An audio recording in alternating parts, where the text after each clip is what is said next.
ఆచితూచి పోరాటం చేయాల్సింది. అది ఇంతకు మీరే అన్నట్టు 2.5 ఏళ్ళు అయిపోయింది. మరి ఏడాది పోతే ఇంక ఎన్నికలు హడావుడు మొదలవుతుంది, నెక్స్ట్ ఎన్నికలకు వెళ్ళిపోతారు. సో ఒక డెడ్ లైన్ ఏమన్నా పెట్టదలుచుకున్నారా ఇక్కడ పోరాడే వాళ్ళకి కానీ అక్కడ ఇచ్చే కేంద్రానికి కానీ? నేనేమో ఫస్ట్ ముందస్తుగా నేనంటే ముందు దీన్ని స్టడీ చేశాను. మొదటి ప్రాసెస్లో నేను మొన్న చెప్పాను 3 దశల పోరాటం చేస్తానండి. ఆ 3 దశలు ఎందుకు చెప్పానంటే I have clear cut idea, thought process ఉంది. ఏదో వేగ్గా కూర్చోబెట్టి నేనేదో ఒక సభ కోసం మాట్లాడింది కాదు. I took my time. నేను అన్నీ ఆలోచించే మాట్లాడుతున్నా. ముందు వాళ్ళు ఇచ్చే ప్యాకేజ్ ఎంత ఉంది, దాన్ని అసలు ఏం మాట్లాడతారు నిజం ఒక వాళ్ళ పాయింట్ ఆఫ్ వ్యూ కూర్చొని చూస్తాను. నాకైతే ఖచ్చితంగా ఇది ఐ వర్షన్ తెలుసు.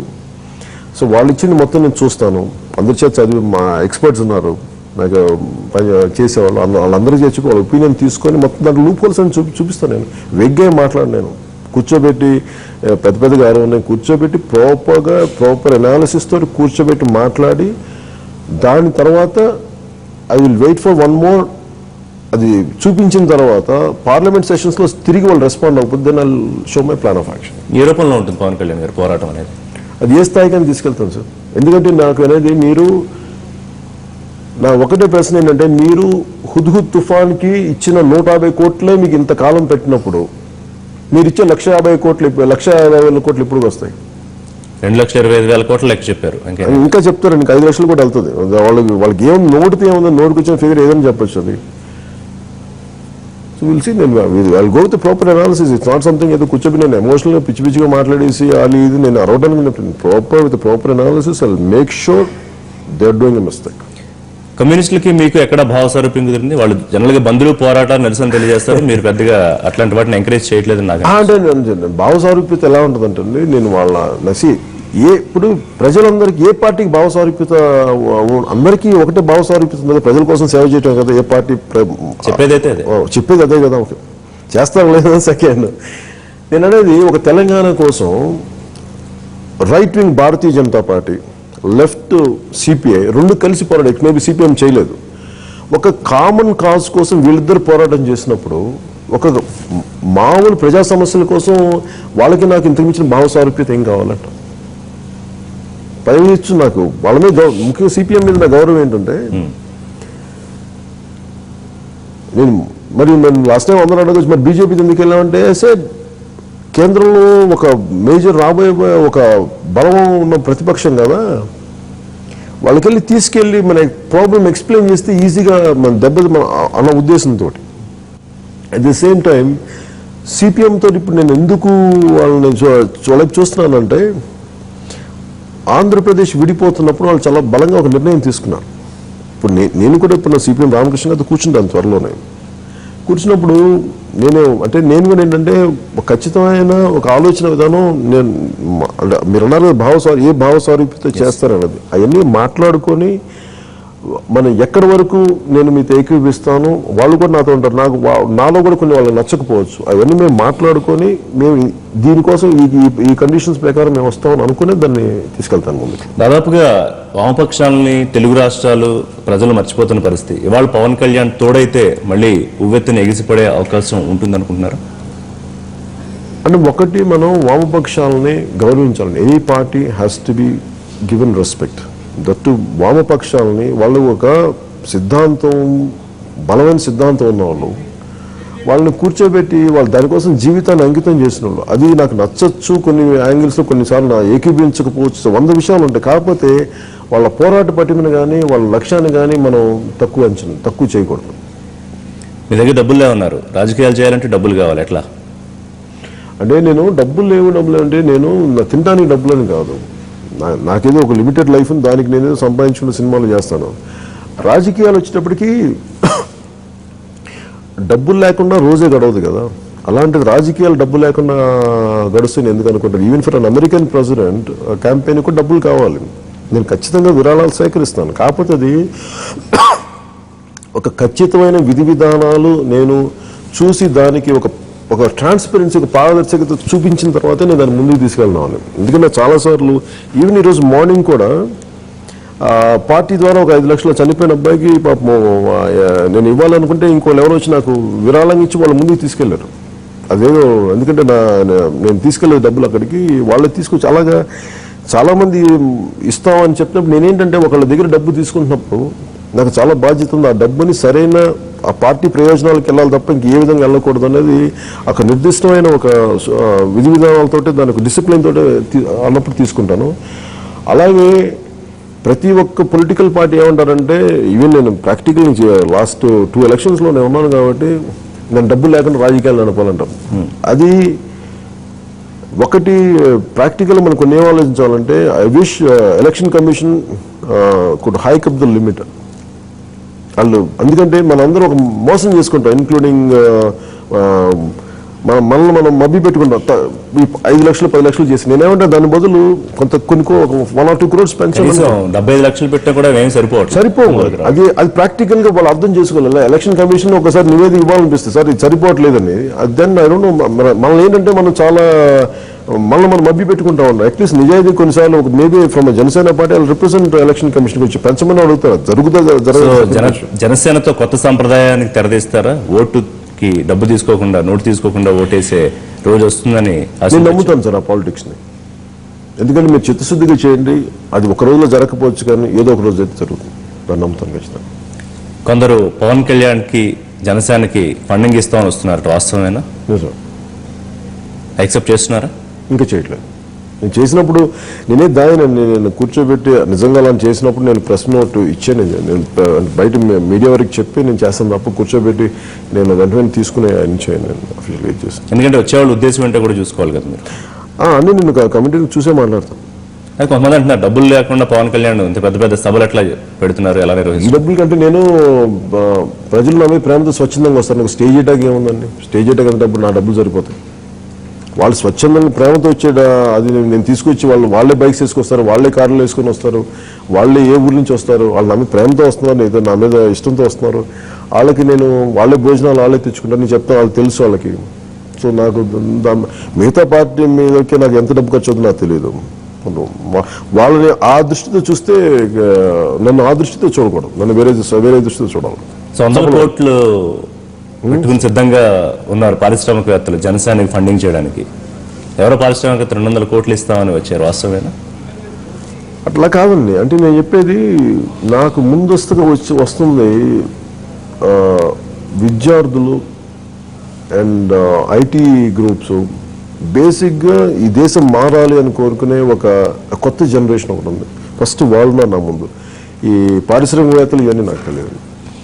మీకు తెలియదు కదా పవన్ కళ్యాణ్ గారు, జనరల్గా మనకి ఎప్పుడు ఓటింగ్ జరిగిన పర్సెంటేజ్ 70% వస్తే చాలా గొప్పగా వచ్చినట్టు, అందులో అర్బన్ ఓటింగ్ చాలా తక్కువ వస్తుంది. సో ఈసారి ఏమైనా మార్పు వస్తుంది? ఎందుకంటే విద్యార్థులు, యువత, మీరు చెప్పిన ఐటీ క్యాడర్ అంతా అట్రాక్ట్ అవుతున్నారు మీరు. ఖచ్చితంగా వస్తారు. ఎందుకంటే నేనైనా ఎవరైనా సరే ఓటింగ్ ప్రాసెస్ చాలా పెయిన్ఫుల్ అండి. వాళ్ళకి ఓటేసి మన జీవితాలు ఏం మారుతుందని చెప్పి ఒక అలవాటు అయిపోయింది. అంటే నేను అనేది నమ్మకం సంపాదించాలి, ఏదో అట్లీస్ట్ ఇంటిలో నుంచి ఓటింగ్ బూత్ దాకా వచ్చి చెయ్యాలి అన్న ఒక 5-6 గంటలు విసుగైన ప్రాసెస్. అది వెయిట్ చేయాలి, ఎందుకు చెప్పి వెళ్ళిపోతుంది ఒక సగటు మనిషి ఆలోచన విధానం. బట్ దాన్ని దాటి వాళ్ళకి ఇన్స్పిరేషనల్గా ఏదైనా అనిపించినప్పుడు అలా వస్తారని నేను ఆశిస్తున్నాను. ఎందుకంటే బలవంతం పెట్టి చేసే మనకి చట్టాలు లేవు కదా. సో మొత్తం తెలుగు రాష్ట్రాల్లో రాజకీయ విధానాన్ని, ఎన్నికల విధానాన్ని పవన్ కళ్యాణ్ పూర్తిగా మార్చేయబోతున్నారా 2019 ఎన్నికల్లో? అలా నేను అనుకోవట్లేదండి, అలా మార్చేస్తాను నేను అనుకోవట్లేదు. అంత నాదైన ప్రయత్నం అయితే చేస్తాను, చూద్దాం. పార్టీ నిర్మాణం ఎప్పటికి పూర్తవుతుంది? జనసేన ఒక స్ట్రక్చర్, క్యాడర్, స్ట్రక్చర్ ఉందండి. నేను ఎందుకు ఆగుతున్నానంటే నాకు పార్టీ నిర్మాణం ఒక 1 నెల రోజులు నేను పూర్తి చేసేయగలను, నేను ఫిలప్ చేసేయగలను. నేను ఎందుకు ఆగుతున్నానంటే నేను ప్రజారాజ్యం పార్టీలో ఆ రోజున నాకు దాంట్లో నాకు పాత్ర లేకపోయినా నిర్మాణంలో అంటే నేను అనేది అందరినీ పెట్టడంలో సరైన ఒక ఆలోచన, బలమైన ఆలోచన విధానం లేకపోతే కేవలం పవరే బేస్డ్ అవుట్లుక్తో వస్తే అందరూ పక్షుల్లో ఎగిరిపోతారు. నాకు అది ఇష్టం లేదు. అలా కాకుండా బలంగా ఉండగలిగే వ్యక్తులు ఉన్నారు. కాకపోతే ఏంటంటే వాళ్ళందరికీ నేను నడిపించిన తర్వాతే వాళ్ళని ఆహ్వానిస్తాను. అందుకని వెయిట్ చేస్తున్నాను. అందుకని నాకు నిర్మాణం అనేది చాలా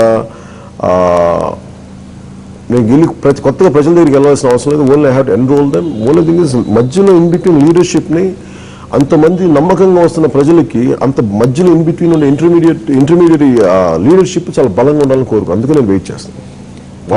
లవ్ లో ఉన్నప్పుడు ప్రతిరోజు ఎక్సైటింగ్ గా ఉంటుంది. సో ప్రస్తుతం పవన్ కళ్యాణ్ పొలిటికల్ లవర్ లా ఉన్నారు తప్ప పొలిటికల్ హస్బెండ్ లా లేరు అని కొంతమంది అంటున్నారు. అంటే ప్రేమ అనేది మనం కొన్ని సంవత్సరాలు ప్రేమించుకుంటాం కదా, దాని తర్వాత భర్త అవుతాం కదా. పొలిటికల్ హస్బెండ్ గా ఎప్పుడు మారిపోతున్నారు? నేను ఇలాంటి ఎనాలజీ అంటే ఇలాంటి ఎగ్జాంపుల్స్ నేను చెప్పలేను కానీ లుక్ ఎట్ పొలిటిక్స్ రాజకీయాల్లో ఒక సీరియస్ కమిట్మెంట్ అండి. నేను కమిట్ అయ్యాను, నేను నడుస్తున్నాను. దాంట్లో కొంత ఎక్సైటింగ్ మూమెంట్స్ ఉంటాయి, కొన్నిసార్లు డిప్రెసింగ్ మూమెంట్స్ ఉంటాయి, ఒకసారి బాధ అనిపిస్తాయి, ఒకసారి అసలు ఎందుకు వచ్చావు అనిపిస్తాయి. ఇవన్నీ జరుగుతూ ఉంటాయి, దెబ్బలు తింటాం. I keep going. నాకు కులం లేదు అన్నా కూడా మిమ్మల్ని ఒక సామాజిక వర్గం ఓన్ చేసుకుంటుంది, ఒప్పుకుంటారా? మీరు కాదన్నా కూడా వాళ్ళు మిమ్మల్ని ఓన్ చేసుకునే నేను ప్రయత్నం ఎప్పుడు నేను లాస్ట్ టైం నేను మన ఏదో అమరావతికి వెళ్ళినప్పుడు కూడా చెప్పాను, నేను కులాల మీద నాకు మమకారం లేదు కానీ కులాల తాలూకు సమస్యలు నాకు అని తెలుసు, కులాలని నేను గౌరవిస్తాను. అలాగే ఒక సామాజిక వర్గం నన్ను గౌరవించినప్పుడు నేను వారిని గౌరవిస్తాను తప్ప నేను అన్నది ఏంటంటే తప్పుగా ఎందుకు అర్థం చేసుకున్నాను, నేను ఒకరు ఎక్కువ కాదు ఒకరు తక్కువ కాదు, ఎందుకంటే నాకు అందరూ సమానమే. ఎందుకంటే నేను పొలిటికల్ పార్టీ పెట్టినప్పుడు లేదు, నేను షూటింగే చేస్తాను, నాకు షూటింగ్లో అందరూ ఎవరెవరు ఏమో నాకు ఎలా తెలుస్తుంది, నాకు అందరూ సమానంగా అనిపిస్తుంది. అందరిలో బేసిక్గా మనిషినే చూస్తాను తప్ప నాకు మిగతా నాకు కనిపించవండి. కానీ రాజకీయాలు కంప్లీట్గా వేరు కదా, కుల ప్రాతిపదికన ఓట్లు అనేవి తెలియని విషయం కాదు కదా. అది జరగచ్చు, అది సెకండరీ. కానీ నేనేమన్నంటే నా అప్రోచ్ అది కాదు. దాంట్లో ఏదైనా నేను తెలుగుని నేను వెళ్ళి కర్ణాటకలో మనం చేశాను, దానికి మరి ఏం చెప్తున్నారు దానికి. నేను కర్ణాటకలో క్యాంపెయిన్ చేశాను, తర్వాత మన తమిళనాడు వచ్చి అడిగారు కానీ నాకు కుదరలేదు ఆ టైంలో. ఇట్స్ తమిళ్ గ్రూప్ ఉన్నప్పుడు నాకు. అలాగే మహారాష్ట్రలో మన అడిగారు లాస్ట్ టైం కూడా, మన సోలాపూర్ దగ్గర లాట్ ఆఫ్ కమ్యూనిటీ ఉంటుందని. వాళ్ళెవరు కూర్చోబెట్టి నేను వచ్చిన సామాజిక వర్గం ఏం కాదు, వాళ్ళు వేరే వ్యక్తులు. నేనేంటంటే వాళ్ళందరూ నన్ను ఎందుకు చూస్తున్నారంటే నేను అందరినీ సమానంగా చూస్తాను కాబట్టి. ఏపీలో ఒక సీరియస్ ఇష్యూ జరుగుతుంది, కాపుల రిజర్వేషన్ అవసరం. మీ ఒపీనియన్, మద్దతు ఇస్తారా ముద్రగడకి? నేను వచ్చింది మోర్ బ్రాడర్ ఇష్యూస్ మీద వచ్చాను. అది నిజంగా నేను ఆ నినాదం మీద వచ్చిందంటే మేము అది మాట్లాడేవాళ్ళం. నేను ఆ నినాదం మీద రాలేదు రాజకీయాలు. నేను రాజకీయాల్లోకి నేను వేరే కాంటెంపరీ మన డివిజన్ మీద నాకు టోటల్గా ఆపర్చునిస్టిక్ పాలిటిక్స్ మీద నేను దెబ్బతిని బాధపడి వచ్చాను. నేను దానితో వచ్చాను కాబట్టి నేను దాని గురించి మాట్లాడతాను. 2019 ఎన్నికల్లో పవన్ కళ్యాణ్ జనసేనతో ఒంటరిగా ఆంధ్రప్రదేశ్లో ఉన్న 175 సీట్లకి అంటే ఇప్పుడున్న లెక్క ప్రకారం పోటీ చేయబోతున్నారు. అది నాకు నేను అంత మితిమీరిన ఆత్మవిశ్వాసంతో నేను మాట్లాడలేను కానీ ఖచ్చితంగా అయితే పోటీ చేస్తాను. అది ఎన్ని సీట్లు ఉంటుందా, ఆ రోజున ఆర్థిక స్తోమత ఎంత, లేదంటే ఆర్థిక స్తోమత నేను పెట్టుకోవట్లేదు, అంత ఆర్థిక స్తోమత ఉన్న వ్యక్తులు వాళ్ళు పెట్టుకొని నడపగలరా, వీటన్నిటి మీద ఆధారపడి ఉంటుంది. కానీ ఖచ్చితంగా అయితే పోటీ చేయడం చాలా ఖచ్చితంగా చేస్తాను. కాకపోతే అది ప్రజలకి అందరికీ దానికి నిలబడే విధానంలోనే ఉంటుంది. ఫైనల్గా పవన్ కళ్యాణ్ గారు, ఏపీకి ప్రత్యేక హోదా పవన్ కళ్యాణ్ ఎలా సాధించబోతున్నారు? నేను సాధించబోతున్నాను చెప్పండి, నేను పోరాటం చేస్తానని చెప్పాను, దాని దిశలో మాట్లాడతానని చెప్పాను. All the best. Finally before concluding, cinema shooting, Katamarayudu shooting ఎప్పటి నుంచి వెళ్ళబోతున్నారు? నేను 24th ఈ మంత్ పోస్ట్ 20th ఉంటుంది, ఫ్యూ డేస్ ఉంటుంది. ఇన్ బిట్వీన్ మార్చుకుంటాను షూటింగ్, దాన్ని బట్టి ప్లాన్ చేసుకుంటూ ఉంటాను. అవసరం అనుకుంటే సినిమాలు వదిలేయడానికి కూడా సిద్ధమేనా? ఇప్పుడే చెప్పాను కదండి, అది లేదు. నేను పాలిటిక్స్ రాను కదా అసలు, నిజంగా సినిమాలు ఇంపార్టెంట్ అనుకుంటాను. చాలా మంది నిర్మాతలు, దర్శకులు అక్కడ నమ్ముకున్నారు పవన్ కళ్యాణ్. అఫ్ కోర్స్ అభిమానులు కూడా వెయిట్ చేస్తున్నారు అనుకోండి. అంటే నేనేమంటానంటే మిగతా ఎంపీలందరూ వ్యాపారాలు చేసుకున్నారు. వాళ్ళు ఏమంటున్నారు, మేము వ్యాపారాలు చేయడం తప్ప అన్నారు. వాళ్ళు వ్యాపారాలు చేసుకుంటూ చట్టసభల్లో కూర్చొని వ్యాపారాలు చేసుకుంటున్నారు. అలాంటిది నేనేంటంటే వాళ్ళందరూ చెప్పరు, చాలా పొలిటికల్గా కరెక్ట్గా మాట్లాడతాను. నేనేంటంటే ఉన్నట్టుగా చెప్తాను, నేను సినిమాలు చేస్తాను. అందుకే ఎప్పుడు నన్ను గట్టిగా బలంగా అడగచ్చు అండి. నేను ఒక బాధ్యతాయుతమైన పదవి తీసుకొని దానికి ఇవ్వాల్సిన టైం నేను వ్యవధి ఇవ్వనప్పుడు అది ఖచ్చితంగా తప్పు అవుతుంది. ఎందుకంటే నేను తీసుకున్న బాధ్యత న్యాయం చేయట్లేదు, అప్పుడు నువ్వు సినిమాలు చేస్తున్నప్పుడు తప్పు. అందుకే నేను పోటీ కూడా చేయలేదు కదా. నేను విధి విధానాల గురించి మాట్లాడుతున్నప్పుడు ఆ స్వేచ్ఛ నేను తీసుకున్నాను. నాకు ఏమీ తెలిసే కదా నేను వాలంటరీగా వెనక్కి ఉన్నాను. సో అందులో నన్ను ఎలా ప్రశ్నిస్తారు దాని మీద? రైట్. అభిమానులకి కాటమరాయుడు ఎప్పుడే అన్నా చెప్పగలరా? వాళ్ళందరూ వెయిట్ చేస్తూ ఉన్నారు, కొంతమంది టెన్షన్ కూడా పడుతున్నారు, ఆలస్యం అవుతుందేమో. లేదు అంటే సార్, నేను అన్ని అవేర్నెస్లు చేస్తాను సార్, రాత్రి మామూలు చేస్తాను. నా పొలిటికల్ పనులకి నేను పెట్టుకుంటాను. అలాగే నేను పొద్దున షూటింగ్ చేసి రాత్రులు చేస్తానేమో, లేదంటే ఒక 5 రోజులు షూటింగ్ చేసి 2 రోజులు నేను బయటకు వెళ్తాను. అంటే సమస్యను బట్టి మాట్లాడతాను. Right. Thank you very much Pavan Thank you, Kalyan sir. Garu. ఇది పవన్ కళ్యాణ్ గారు చెప్తోంది. జనసేన అధినేత ప్రత్యేక హోదా కోసం పోరాటం కొనసాగుతూనే ఉంటుంది. వాళ్ళకి సమయం ఇచ్చాము, వాళ్ళు చేతులెత్తేస్తే జనసేన జన సైన్యం ఏం చేస్తుందో మీరే చూస్తారని చెప్తున్నారు. 2019లో పవన్ కళ్యాణ్ ఖచ్చితంగా పోటీ చేస్తారు. అది ఒంటరిగానా లేకపోతే ఏ రకంగా పోటీ చేస్తారనేది మనం వేచి చూద్దాం. ఇది జనసేన అధినేత పవన్ కళ్యాణ్ తో ఎన్టీవీ ప్రత్యేక లైవ్ షో.